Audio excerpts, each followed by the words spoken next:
দুটো কথা বরাবরই মানি। কোনো একটা ঘটনা ঘটানো, বিশেষত সেটা হচ্ছে রাগের বশে হিংস্রতাপূর্ণ কিছু করা, খুব স্বাভাবিক এবং এটা অনেকেই করি, যদিও এটার পক্ষে আমি না।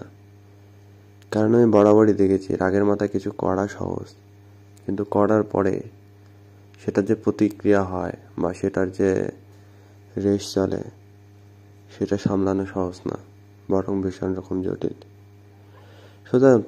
একটা সোজা উদাহরণ দিই। আপনি রাগের মাথায় ধরেন কাউকে মারলেন মারলেন বলতে যে কোনোভাবে, শারীরিকভাবে হোক মানসিকভাবে হোক আঘাত করলেন, কিন্তু সেটা কিন্তু সেখানেই শেষ না। সেটা সুযোগ পেলে কোথাও না কোথাও বের হয়ে আসবে। সেই জন্য বারবার বলি, যা করবেন বুঝে শুনে করিয়েন। আর পারতপক্ষে যদি সম্ভব হয় সেটাই করার চেষ্টা করিয়েন, যেটা শুধু স্বল্প মেয়াদে নয়, দীর্ঘমেয়াদেও ভালো, শান্তির জন্য ভালো, স্বস্তির জন্য ভালো, নিজের জন্য ভালো, সমাজের জন্য ভালো।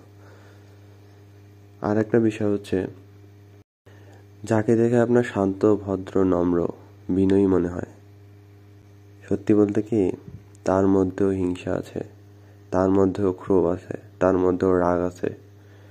অর্থাৎ মানুষের মধ্যে যতগুলো বদগুণ আছে যদি বলি, সবই তার মধ্যে আছে। কিন্তু তার সুবিধাটা কি জানেন?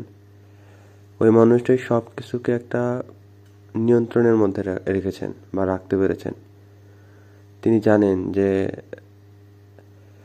কতটুকু রাগ, কতটুকু ক্ষোভ, কতটুকু অভিমান, কতটুকু কথা তিনি সহ্য করতে পারবেন এবং সেটাকে তিনি নিজের পক্ষে কিভাবে আনবেন, বরং সেটা নিজের বিপরীতে যায় বা নিজের জন্য ক্ষতিকর হয় এমন কিছু সে নিয়ন্ত্রণ করতে পারে বা বুঝতে পারে যে এটা করলে তার জন্য খারাপ।